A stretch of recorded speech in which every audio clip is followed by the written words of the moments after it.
Hi, Misha here, and this is part 2 looking at Starfighters of the Rebellion from mostly the original trilogy, although we did touch upon the T-70 last time briefly. Why not? These are the Jazzwares Micro Galaxy Squadren, nominally 172 scale, kind of the spiritual successor to the good old Micro Machines action fleet. And as I said, the B-Wing was actually my last toy I got as a, teenager, nearly adult. So I was very excited for it to come out. So yeah, we're going to look at those and maybe have a couple of surprises along the way. As always, if you could, like, share, subscribe, check out part 1 if you haven't, and we'll just dive into it. Before we can get to my newest and maybe favorite Starfighter, we have to talk about this one. And yes, there is a problem with the good old A-Wing. Or is there? Maybe the internet's wrong. Now, obviously, the A-Wing in the series and in real life here is smaller. And I wanted to mention that Jazzwares does kind of divide these up into classes, like 9-inch, 7-inch. These are 5-inch class. That doesn't mean they're actually 5 inches. It's just kind of where they're at, and it's usually the Starfighter class. This is the 3-inch light class.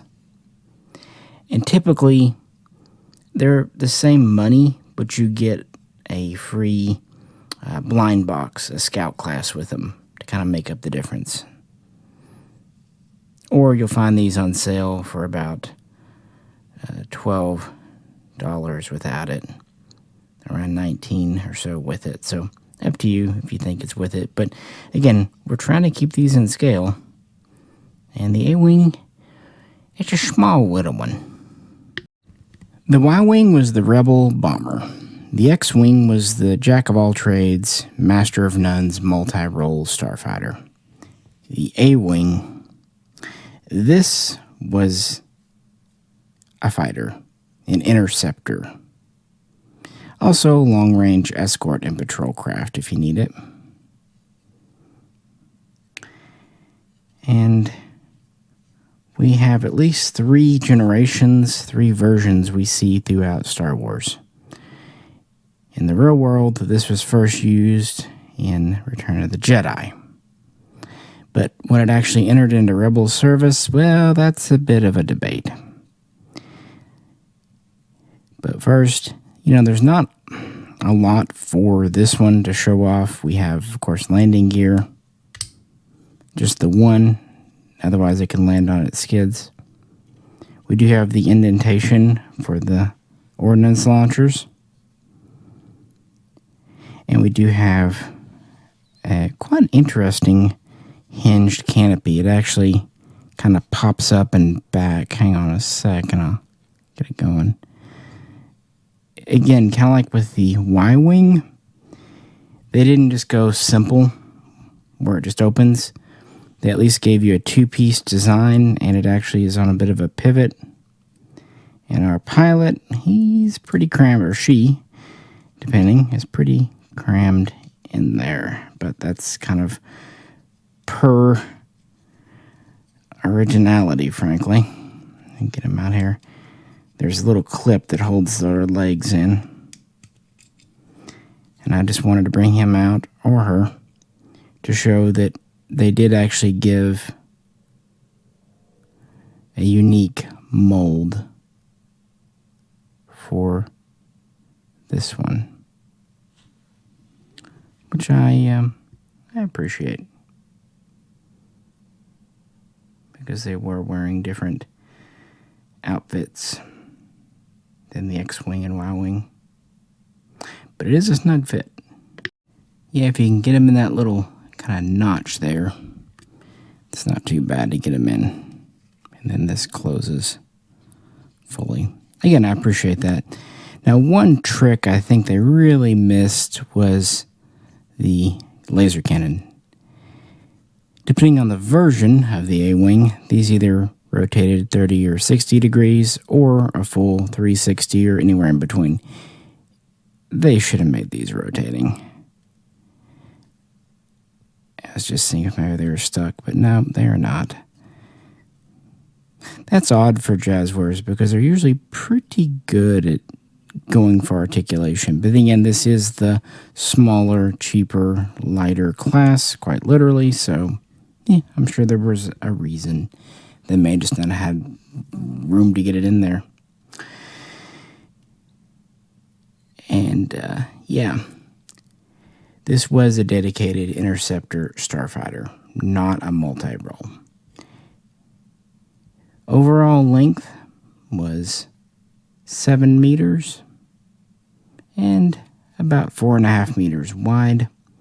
And thanks to its 2 Event Horizon engines, it could hit 1,300 kph in an atmosphere, even 1,350 depending on the variant. And whereas the X-Wing and the Y-Wing had a power cell, this had a fusion reactor. On the other hand, they had astromechs, and while this does still have a Class 1 hyperdrive, since it relies on a nav computer and therefore memory, it only has 2 jumps it can fit. Yeah, the calculations for hyperspace are very, very complicated, so computers can only hold so much. Now, it does have 2 quite powerful and should be rotating laser cannons, and it has 2 ordnance launchers, 1 per side. These were made for concussion missiles, holding up to 6 missiles each, although later versions could carry miniaturized proton torpedoes if need be. So that was its offense. And for defense, it had a very powerful sensor jammer, actually tied directly in to the fusion reactor. It also often had chaff and or flare dispenser in the back. And it had very long-ranged sensors for more patrols and detection and espionage duty. Not so much the Y-Wing's sensors were for bombing larger targets. The X-Wing sensors were actually multiple trackable for other space fighters. This one was meant to scan from as far away as possible and kind of get some intel. And that was all tied in. It was all quite powerful. And it had pretty powerful shields for its size, too, at about 50. So the same as an X-Wing, but its hull, because it's so stripped down, was only about 14 rating. So pretty weak hull compared to the X-Wing, and definitely weaker than the Y-Wing. And while we definitely know these were at the Battle of Endor, debate rages on when they came into service and even its official name.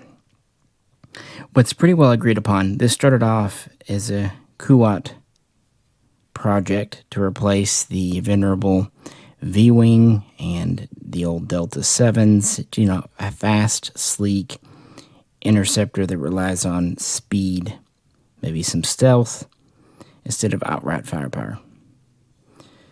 And its big advancement really was having an integrated hyperdrive versus relying on the old rings.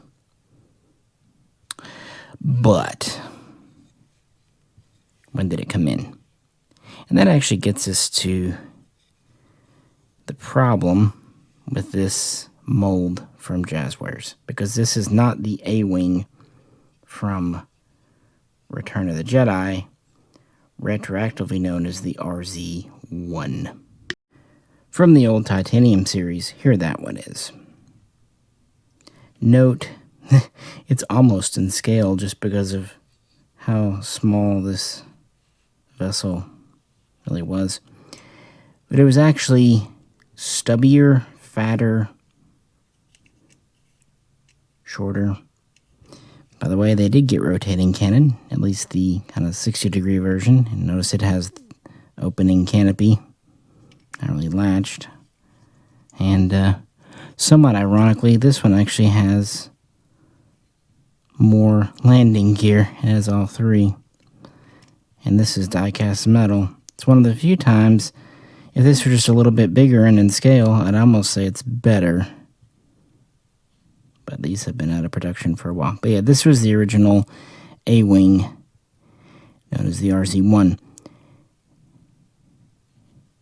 You can see the difference. So what is this? Well, it appears to be the so-called Resistance A-Wing from the newer films. And since the Titanium series, at least the original one, was long out of print, these are from the Hot Wheels. And, yeah, here it is. But I also brought out this one just to talk from Rebels, because this mold started off as actually a chase of Hera's from Rebels instead of having a standard pilot in it. So it should have looked more like this. And this is considered an A-Wing, but it's known as the R-22 Spearhead. Kind of the initial prototype of, let's put two big engines on a streamlined fighter.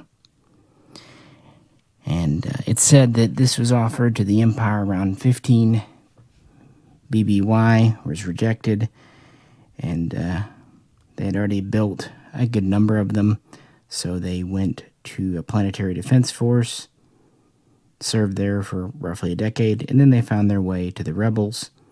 And this explains how the A-Wing in some pieces of canon wasn't introduced until after Yavin, but in others, not only was in service a couple of years before that, but even some were supposed to be at Yavin 4. And this even goes back to the old X-Wing game in the early 90s. So this isn't a new Disney-made problem.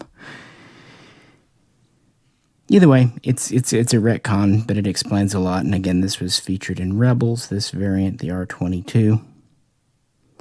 These are actually made by Kuwait. And then the so-called, where did I put it?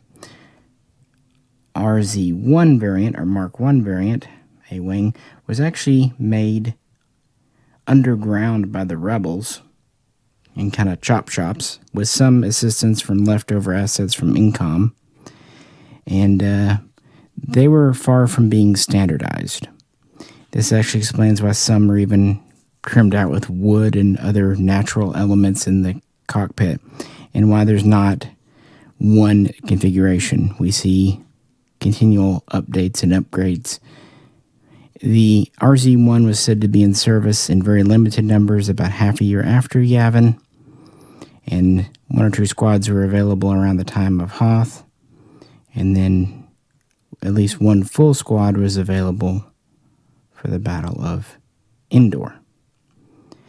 Of course, rather famously blowing up the Executor, the SSD. Shortly after Endor, and after the Rebels became more organized, this version, the RZ-2 or Mark II, was introduced with a longer, more streamlined body intended to make it easier on pilots. It was also a little bit faster. They would integrate updated lasers with more rotation flexibility, more powerful jammers, better sensors. Still pretty weak hull. And so by 5 ABY, it was in limited service, and by 7 ABY, so even before the time of The Mandalorian, this was kind of the standard long-range patrol escort fighter of the New Republic. It was cost-effective, and it kind of fit their less aggressive military stance. So, do I wish they had made a proper A-Wing mold? Yes. But at least this one isn't just grossly wrong. It's just the wrong type for the Battle of Endor. But if you're saying afterwards, it works fine. I mean, they use lots of different color schemes, and it's in the kind of that same.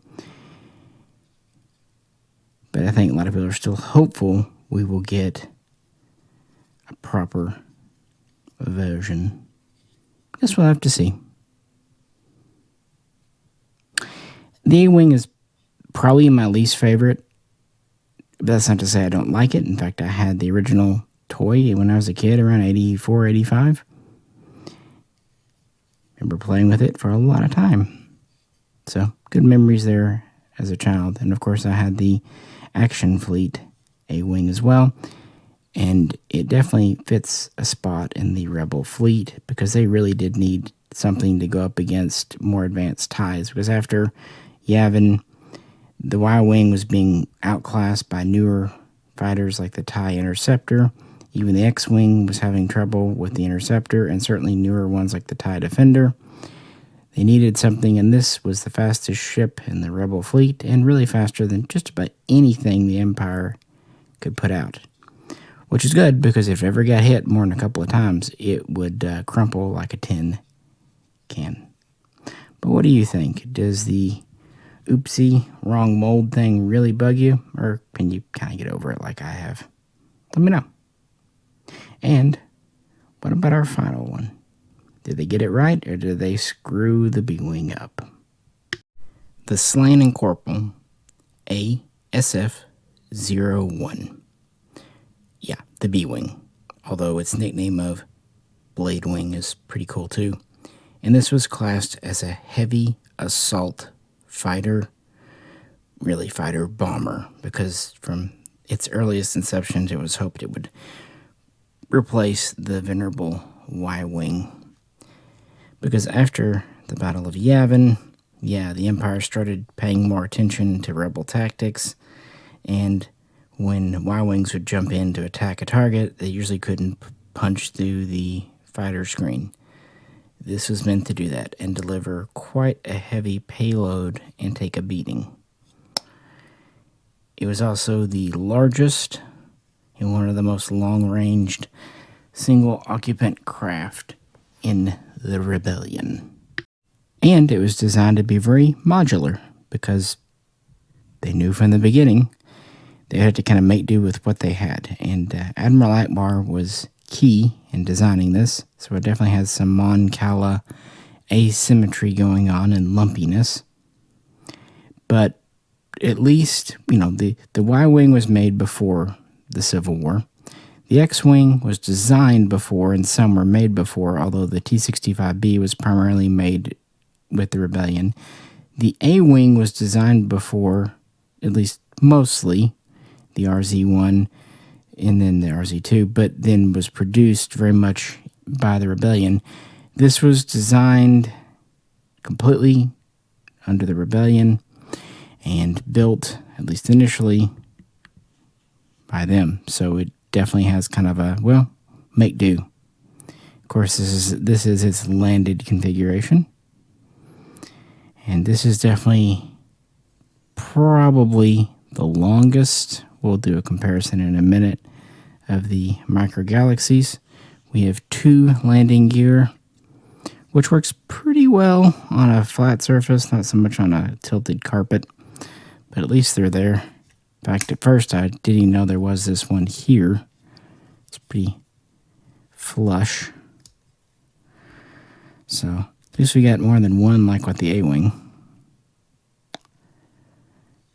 Here we go. And this, guys, it's pretty small. Only about 2.5 meters tall.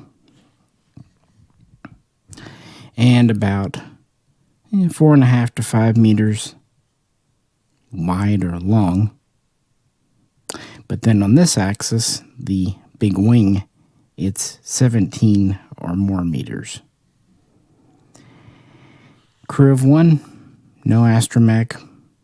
So we have to rely on a nav computer with programmable jumps. So like with the A-Wing, only 2, at least as standard. But there's a lot under the hood. This does technically have S-foils, although not so much in the incom thing, but more like the old V-19 Torrent. At least kind of reminds me. and they do lock pretty well. And I remember the old Micro Machine was in this mode, and you do sometimes see B-Wings flying with the foils deployed and the cockpit in this. And I actually kind of like this look. It's, again, so asymmetric and weird. Back in the day, the old extended universe canon was that if it was carrying more stuff in the canopy, it had to keep in this position. And I could definitely see this being easier for trying to land. But no, of course, this does rotate. It's actually very stiff, and it does ratchet with the 2 positions, halfway and all the way, so it's not going to move on you. Now, a lot of the old video games showed kind of a hatch back here. That was never confirmed in movies and film anyway, but it would have been impossible to do with this rotating thing as far as I can tell. So we have a opening canopy, pretty conventional. If I can get it here, there's a couple of little, there we go, on the side. And who's to say that's not how it opened? And we've got a guy in there, much more space going on than with an A-wing, more like a Y-wing. And at first I thought the back, when I was a kid, would be, kind of a compartment, but it seems like it's given over to avionics and maybe an auxiliary thruster back here. In fact, some sources say this whole thing can be ejected like a lifeboat, because this was designed for long-range, long-endurance missions. In fact, in some ways, it was almost a small capital ship. For example, while it could just be fitted with 4 Starfighter-type engines back here, alternatively, a single engine just routed into 4 outlets from a light cruiser or freighter could be fitted in here. Again, make do with what you got. And often the avionics, nav system that was put into these, the computers, were actually from freighters or light cruisers. And it had not 1, but 2 cryogenic power cells to kind of do all this. And it actually had very powerful and advanced electronic countermeasures for defense, so not relying on old-fashioned chaff and flare, more like an A-wing, but that had an actual active jamming unit. This was more electronic jamming, just to keep missiles from hitting. If they did hit, it was pretty well protected. It had the most powerful shields we've looked at about 100 rating, and quite a stout hull at about 60, give or take. So, yeah, like I said, they were meant to be able to take a beating, come in, and deliver. What could they deliver? Well, they have multiple launch areas here, and standard capacity would be 12 proton torpedoes or 8 heavy proton torpedoes, and it could launch them faster than a Y-wing or an X-wing. And of course, it could be reconfigured. In fact, the whole thing was meant to be modular for the weapons, including the outboard cannon. And this kind of explains the real-world issue with these. We see all kinds of configurations on B-wings, so there's really no right or wrong laser configuration. We do have kind of 4 points of the cross, bottom, sides, and under the canopy. I think officially it said that kind of the standard loadout are 3 light ion cannons, 1 heavy laser, which is down there, and then 1 or 2 twin rapid fire blaster cannons for probably close in anti-TIE fighter. Also, it had 3 to 4 low power, low yield lasers just for targeting and range finding. So yeah, it was pretty well kitted out. And as I said, it was meant for long-range missions. Now, the one drawback, because it is big and is heavy, and it is powerful, is it has a Class 2 hyperdrive. So while it can go the distance and it carries a week's worth of provisions, plus extra 50 or so kilograms, it's going to get there a little bit slower. But considering most larger capital ships that it could be escorting also have a Class 2, including like Imperial Star Destroyers, it could be a lot worse. Pretty impressive craft. The first squadron to be active was Dagger. It was kind of a prototype testing squad. And by Endor, there were a couple of full squads available, but it was still kind of coming into its own. And it was strong, big, but it was also pretty complicated, and it proved to be pretty maintenance intensive. I mean, Mon Cal engineering, it's beautiful, but also kind of demanding. So in the end, the Y-Wing actually stuck around as more reliable, easier to maintain, familiar, and this was the more cutting edge, and they did take down more than a few Imperial Star Destroyers at Endor, although they didn't bag themselves a Super Star Destroyer like the A-Wing did. So what do I think about this from the micro galaxies? Well, let's compare for length with the Y-Wing. Like I said, this was around 16 meters, although some put it a little longer. This was around 17. They're almost the same length. The Y-Wing might, if you count the cannon, might be slightly longer. But for all intents and purposes, come on, guys. I mean, yeah. But I guess you could say it could be a little longer. But, I mean, all men say that, right? What about width, depth, whatever? Anyway, an A-Wing is roughly 4.5 meters, and this is about 4.7 to 5. And again, counting the cannon, it is slightly more than the A-Wing. So I'm going to say that's pretty spot on, too. What about width, length, wingspan? Well, again, an A-Wing is about 7 meters. And this is about 7.3, kind of depending on which guns are on the wings. So it might be a little long on the wingspan compared to this A-Wing. But again, better to be a little long than a little short, right? And using the Y-Wing, which is around 9 meters, yeah, the wingspan is maybe a little long. But again, it was a configurable ship, and even in the real world, we see it in Return of the Jedi, we see it in Rebels, other media. They're not consistent. But yeah. And that actually brings me to the one criticism I've seen of this mold from Jazzwares. The wings might be a touch too long. Of course, that's correctable. If they wanted to, they could put shorter wings on. But, again, I'd rather them be a little big. And that's if we're counting the cannon. If we're not, then it's kind of closer into that 7.3-ish. And again, these numbers are just, estimations based on things. In fact, we don't see this a lot in Return of the Jedi because even though they designed Fighter B for the film, they found that it didn't film too well on the green screen or blue screen, whatever they used.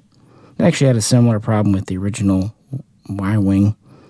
They wanted to do like a B-17 turret on it for A New Hope, and that goofed up on the screens of the day too. Yeah, long before computers, guys.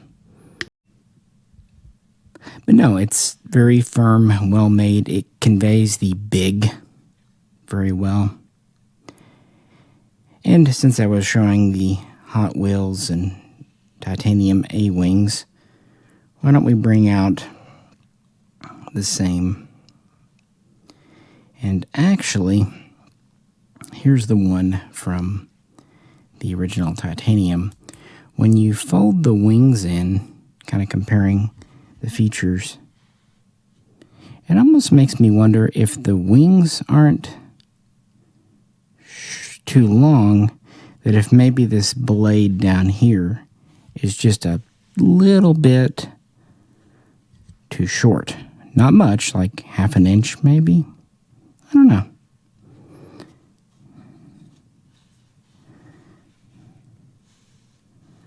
Oh well. This definitely conveys the size better. And I will say this is bigger than my action fleet was by a good margin. So, yeah, that one was pretty truncated. And, well, I think everything's better than what we got from the Hot Wheels. This is pretty meh. For one thing, the wings, I don't believe they fold. And this is definitely stubby. And for some reason, the cockpit rotates the wrong way. Yeah, it goes there. And there. The other thing I'll give it credit for is it does have a stop where it doesn't over-rotate. Whereas the old titanium just, spins freely. Put its little wings out. But otherwise, this is better.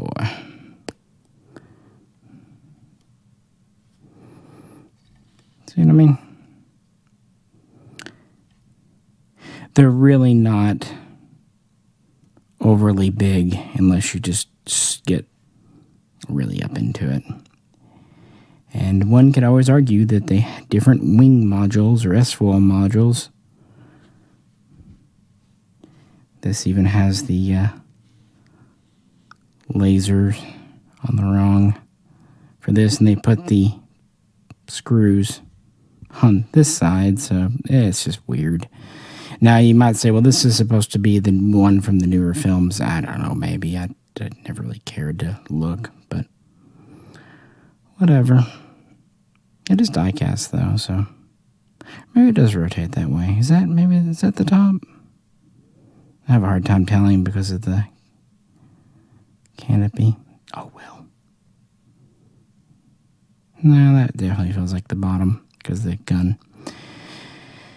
A lot more detail there on the guns here. And this is, again, $16 with the unique figure, and I believe the engine is exposable. I kind of wish they had done removable proton torpedoes for this, like they had the Y-Wing too, but it's a small little thing. So, was it worth the wait for the blade wing? I would say so. It's probably the best one I have, including the old Action Fleet or the Titanium or the Hot Wheels for sure. But what do you think? So the Starfighters of the Rebel fleet after Endor, the venerable Y-Wing, which still had a place, the X-Wing, which was definitely the most popular, and the A-Wing, which really would come into its own with the RZ-2, I have to admit. I'm going to be 100% honest, and this is going to be a lot of flack. Even though, yes, I'd prefer the original look just for this, I actually like the new look a little better. It's a little sleeker, a little less bulbous. Your mileage may vary. But I do love the B-Wing because it's so unique. And it was the advanced, again, heavy assault craft. So we have an interceptor, heavy assault craft, a multi-role. And we even have the good old U-Wing that fits right in, doing something of a, close air support and troop transport, kind of like a Hind or a Black Hawk, which it was actually named after. And it can fight too, but that wasn't its main role. And that's something that the Rebels actually did need. And then, of course, about a year after Endor, the Rebellion would turn into the Republic, or the New Republic. So we might as well wrap up with one more fighter, or rather, fighter variant. And just because, here is the so-called Resistance A-Wing. Same mold. I believe this one's, green? Versus kind of red-maroon. Yeah, colors in me, not the best. And here's the Resistance 1-inch pilot. Almost the same mold, but at the very least a different paint job, and I think they've changed him just a little bit. I think they've altered the cockpit a little too, because he's a lot easier to get in and out. But I don't mind a tight fit. Right, guys? And might as well end where we began, show the Y-Wing a little more love. Here's the titanium, since I had to get them out anyway. It has these black painted voids in the back as opposed to actually separating here, so I think that's nice. It's a good little model from the old titanium, very heavy metal, but that's how the old Micro Machines used to do that too. And here we have the Clone Wars version, which I really hope we see in the Micro Galaxy series. And then here we have the Resistance Y-Wing. Okay, I can explain why we've got an updated X-Wing. It was a pretty new design, but why they would update the Y-Wing, especially their in-universe reason, is silly. It was old before the Battle of Yavin. Why they would not just have them in service, but make new ones 30 years later, whatever. But I wanted to bring it out because these kind of clear bubblies are how the old action fleet dealt with the voids. So again, this one does better than most. I don't care if they make the Resistance Y-Wing at all. The X-Wing is really the only one I kind of like, because it at least fits in universe. But I wanted to talk about that because the holes in the nacelles have always been a problem for model makers, toy makers of this particular ship. So there we have it. What do you think?